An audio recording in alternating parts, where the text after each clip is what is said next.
السلام علیکم ورحمۃ اللہ وبرکاتہ۔ الحمد للہ کفا وسلام علی عباد اللہ الذین اصطفیٰ، اما بعد فاعوذ باللہ من الشیطان الرجیم، بسم اللہ الرحمن الرحیم۔ انا اعطیناک الکوثر فصل لربک وانحر ان شانئک هو الابتر، صدق اللہ العظیم۔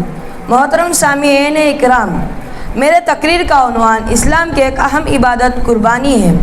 قربانی اصل میں حضرت ابراہیم علیہ السلام کی یاد میں کی جاتی ہے کہ انہوں نے اللہ کے حکم سے اپنے بیٹے حضرت اسماعیل علیہ السلام کو قربان کرنے کے لیے تیار ہو گئے تھے۔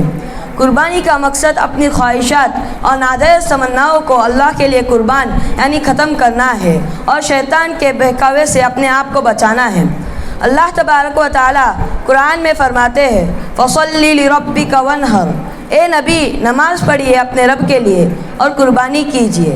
اس صورت میں حکم دیا گیا ہے کہ عید کے دن عید کی نماز پڑھے اور قربانی کرے۔ ابن ماجہ کی روایت ہے کہ رسول اللہ صلی اللہ علیہ وسلم نے ارشاد فرمایا، جو شخص قربانی کر سکتا ہے اور وہ قربانی نہ کرے تو ایسا شخص ہمارے ساتھ عیدگاہ بھی نہ آئے۔ یعنی اس حدیث میں یہ کہا گیا ہے کہ جو شخص قربانی کر سکتا ہے اور وہ قربانی نہ کرے تو ایسا شخص ہمارے ساتھ عید کی نماز بھی نہ پڑھے۔ یہ حدیث آپ صلی اللہ علیہ وسلم نے ناراضگی کی وجہ سے ارشاد فرمائی ہے۔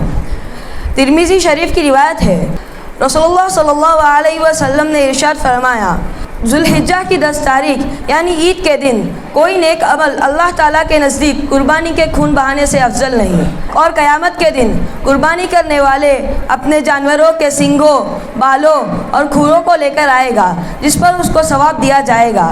نیز فرمایا کہ قربانی کا خون زمین پر گرنے سے پہلے ہی قبول ہو جاتا ہے، لہٰذا تم خوشی سے قربانی کرو۔ ان احادیث سے ہمیں قربانی کی فضیلت معلوم ہوتی ہے۔ محترم حضرات، قرآن حدیث کے مطابق قربانی ہمارے دین کا شعار یعنی ٹریڈ مارک ہے، اور امام ابو حنیفہ کے نزدیک قربانی کرنا واجب ہے اور امام شافعی کے نزدیک قربانی کرنا سنت ہے۔ اب آئیے جانتے ہیں قربانی کس کو کرنی چاہیے۔ قربانی ہر اس شخص کو کرنی چاہیے جو عقل مند ہو، بالغ ہو، آزاد ہو، مسلمان ہو اور مالدار ہو۔ مالدار ہونے کا مطلب یہ ہے کہ امام ابو حنیفہ کے نزدیک اس کے پاس یہ ہے کہ 665 گرام چاندی سلور ہو یا اس کے برابر پیسہ ہو یا ضرورت سے زیادہ سامان ہو، اور امام شافعی کے نزدیک یہ ہے کہ عید کے 4 دن کے خرچ کے علاوہ اتنا پیسہ ہو کہ وہ جانور خرید سکے یا کسی بڑے جانور میں حصہ دے سکے۔ اور آپ یہ بات اچھی طریقے سے جانتے ہیں کہ قربانی کے ایک چھوٹے جانور میں ایک آدمی کی طرف سے قربانی کی جا سکتی ہے اور ایک بڑے جانور میں 7 آدمیوں کی طرف سے قربانی کی جا سکتی ہے۔ قربانی کے گوشت میں 3 حصے کرنے چاہیے، ایک حصہ اپنے گھر والوں کا، ایک حصہ غریبوں کا اور ایک حصہ اپنے رشتہ داروں کا۔ میرے عزیز دوستو، نبی کریم صلی اللہ علیہ وسلم نے قربانی کے آداب ارشاد فرمائے ہیں۔ ان میں سے کچھ یہ ہے۔ نمبر 1، جب ذوالحجہ کا مہینہ شروع ہو تو قربانی کرنے والے اپنے ناخن اور بال نہ کاٹے۔ نمبر 2، جانور کو ذبح کرنے کے لیے چھری اچھی طرح تیز کرے۔ نمبر 3، ایک جانور کے سامنے دوسرے جانور کو ذبح نہ کرے۔ نمبر 4، جانور کے ساتھ نرمی کا معاملہ رکھے، اس کے ساتھ سختی یا زبردستی نہ کرے۔ نمبر 5، جانور ذبح کرنے کے بعد صفائی کا خاص خیال رکھے، اسی لیے صفائی آدھا ایمان ہے۔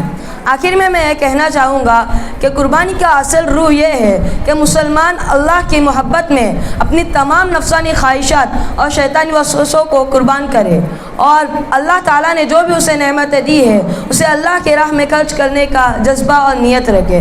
میں اللہ تعالیٰ سے دعا کرتا ہوں کہ وہ اس عید ہمیں اور تمام امت کو خوشیوں کا اور اللہ کی رضا کا ذریعہ بنائے۔ آمین۔ وآخر دعوانا الحمد للہ رب العالمین۔